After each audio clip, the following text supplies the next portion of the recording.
Na kabenta ki khubor baman kasni page but subscribe ya u Antor News.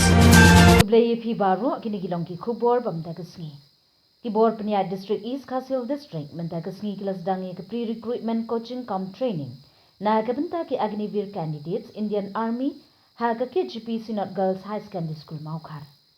Kane ka program ay jingi kai ka basaw sansngi ka thmuban ay jingmut yaki kertong Agnivir banyale yaki examen bajulong ha ubnay jiliw bakut lani ha ka shitrik ubnay naitung arajar arpsan.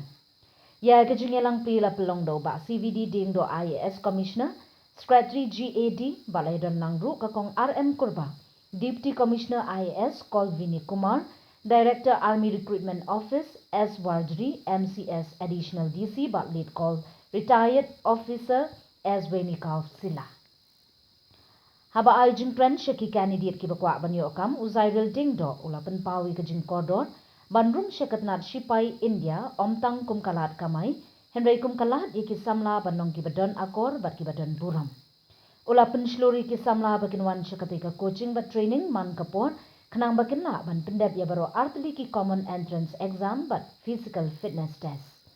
Ukol Vini Kumar ulabatay lingkod ikinong apply kam shipai Shapang u Agnivir kum ka jingjit ya kakam, bat ulaya samru ya ki jing ay jingmut ki ba kodor shapang ki kindon jingjit, ka syllabus ka rukom thungkam ki jingmentoy bat ki we. Kakong RM Kurba, Deputy Commissioner kalakdaw ba ka jing ay jinghi kay klem jingsiu free coaching kam training, kade ka rukom trikam ka barinti da ki Borsinshar District, ban pinbiang ya ki kertong ya ka jing start bat jing tibit badon kam, ban pendep ya ki entrance exam bat ka physical test. Kala kentu ya ki kertong bakinong ki ba minot banet syaki coaching class bar ki jinghi kai khnang ba baro kinyo banong shibenta jong ka kinhun shipai India ha ka wei kasni kitu ki bala pendem ya ki examen entrance bala tho on ai jinghi kai ka bajur ya ka met ka ba life husni kumju.